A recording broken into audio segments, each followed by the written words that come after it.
Hello అండి. ఈరోజు నేను పాతకాలం పద్ధతిలో నేతి బీరకాయ పచ్చడి చేసి చూపించబోతున్నాను. దానికోసం 1/2 కేజీ బీరకాయలని శుభ్రం చేసి పీల్ చేసి ముక్కలు కట్ చేసి పెట్టుకున్నాను. తర్వాత స్టవ్ మీద గిన్నె పెట్టుకొని ఆయిల్ వేసుకుంటున్నాను. ఒక 2 స్పూన్స్ ఆయిల్ వేసుకుంటున్నాను పచ్చిమిర్చి వేయించుకోవడానికి. స్టవ్ వెలిగించుకొని సిమ్లో పెట్టుకుని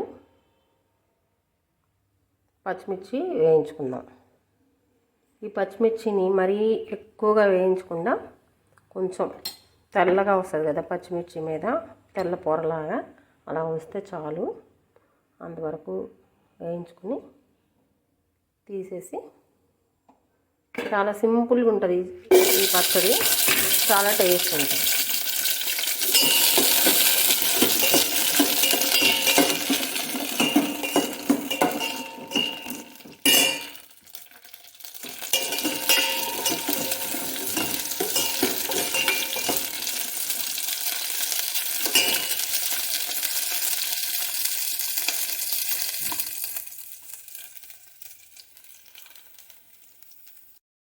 చూడండి, పచ్చిమిర్చి వేగిపోయినాయి. ఇలా వేగితే చాలు, ఇంకా అంతకంటే ఎక్కువ అవసరం లేదు. ఇలా తెల్లగా వచ్చింది కదా, చాలు. తీసి మిక్సీ జార్లో ఒక గిన్నెలో వేసుకొని చల్లారిన తర్వాత మిక్సీ జార్లో వేసుకుందాం.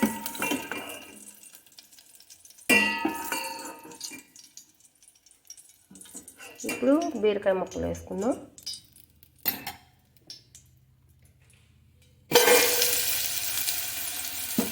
నేను బీరకాయ ముక్కలు మొత్తం వేసిన తర్వాత చూపిస్తాను, ఎందుకంటే ఒక చేతితో ఫోన్ పట్టుకొని వీడియో తీస్తున్నాను కదా, అందుకని మొత్తం వేసిన తర్వాత చూపిస్తాను. బీరకాయ ముక్కలు వేసాను చూడండి. బీరకాయ ముక్కలు వేసాను. ఇది బాగా మగ్గాలి. దీంట్లోంచి బాగా వాటర్ వస్తుంది. వాటర్ అంతా ఇంకిపోయేదాకా మగ్గించుకోవాలి మనం వీటిని.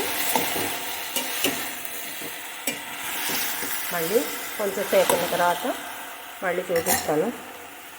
అంతసేపు అంటే వీడియో లెంత్ అవుతుంది కదా. ఎలా ఉందో ఒకసారి చూద్దాం. చూసారా, వాటర్ వచ్చేస్తున్నాయి చూసారా. ఈ వాటర్ అంతా ఇంకా వస్తాయి. ఈ వాటర్ అంతా ఇంకిపోవాలి. ఇంకిపోయేంత వరకు మనం మగ్గించుకోవాలి ఈ ముక్కల్ని. మళ్ళీ కొంచెంసేపు ఉన్నాక మళ్ళీ చూద్దాం. మూత పెట్టేసేసి, మూత పెట్టకుండా ఉంటే ఇంకా తొందరగా, ఫస్ట్ కొంచెం సేపే మూత పెట్టేది. నేను ఇప్పుడు మూత తీసాను, ఇంకా అవసరం ఉండదు మూత.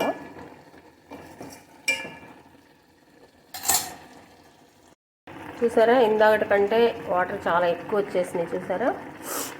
ఇంకా కలుపుకుంటూనే ఉండాలి. ఆ వాటర్ అంతా ఇంకిపోయిందాకా కలుపుకుంటూ. చాలా వాటర్ వచ్చినాయి. ఈ వాటర్ అంతా ఇంకిపోవడానికి టైం పడుతుంది. ఈ వాటర్ మొత్తం ఇంకిపోయే ముందు లాస్ట్లో మళ్ళీ చూపిస్తాను. చూసారా, బాగా మీకు దగ్గరకు వస్తుంది. గుజ్జుగా ఆ గుజ్జులాగా అవుతుంది. అయితే మీకు కొంచెం చట్నీ లూజ్గా కావాలంటే కనుక ఈ స్టేజ్లో తీసుకోవచ్చు. నేనైతే ఇంకొంచెం గట్టిగా కావాలి నాకు, అందుకని ఈ నీళ్ళు ఇంకా పూర్తిగా ఇంకిపోయే వరకు ఉంచుతాను నేను. మీరు ఇప్పుడు కొంచెం లూజ్గా కావాలనుకోండి ఈ స్టేజ్లో తీసుకోవచ్చు. తీసి చల్లారిన తర్వాత రోట్లో నూరుకునే వాళ్ళు రోట్లో, మిక్సీ వేసుకునే వాళ్ళు మిక్సీలో వేసుకోండి. నేనైతే ఇంకొంచెం పూర్తిగా వాటర్ ఇంకిపోయే వరకు ఉంచుతాను. మళ్ళీ చూద్దాం. చూసారా, అయిపోయింది. ఇంకా స్టవ్ ఆఫ్ చేసుకొని ఇది చల్లారబెట్టుకున్నాం. చల్లారబెట్టిన తర్వాత దీన్ని మిక్సీలో వేయడానికి ముందు చూడండి, పచ్చిమిర్చి వేయించి పెట్టిన పచ్చిమిర్చి ఉన్నాయి కదా అవి. దీని తర్వాత నేను పచ్చి కరివేపాకు వేసుకుంటాను. ఇలాంటి రోటి పచ్చళ్ళల్లో వేసుకున్నాను. బాగుంటుంది. పైగా హెల్త్కి చాలా మంచిది. కాల్షియం ఉంటుంది, కంటి చూపుకి చాలా మంచిది, ఏ విటమిన్ ఉంటుంది, అన్నిటికీ మంచిది. కాబట్టి మీరు కూడా పచ్చి కరివేపాకు ఇలా రోటి పచ్చళ్ళల్లో వాటిల్లో వేసుకుంటే చాలా బాగుంటుంది. వేసుకోండి. కొత్తిమీర ఇష్టం ఉన్నోళ్ళు కొత్తిమీర వేసుకోండి. నేను వేయట్లేదు ఇప్పుడైతే. పెద్ద వెల్లుల్లి ఒక సగం వేసాను, ఇంకొంచెం ఎక్కువ కూడా వేసుకోవచ్చు.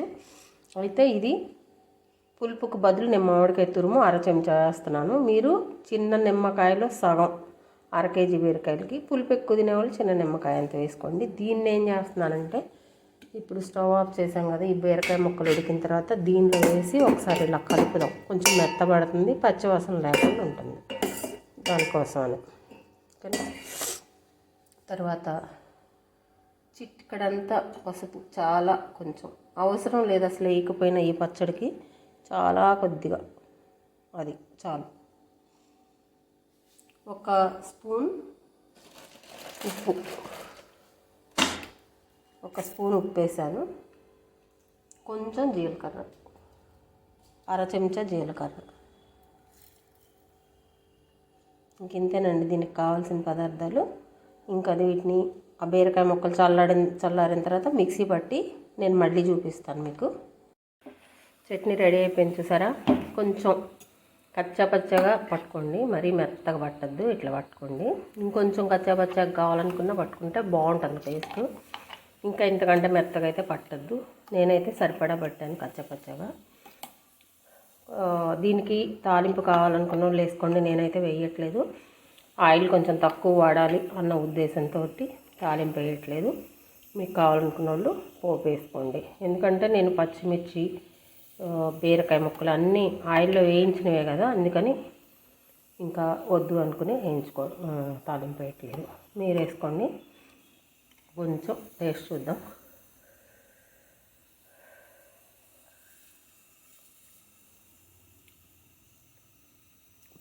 సూపర్, అన్నీ కరెక్ట్ సరిపోయినాయి.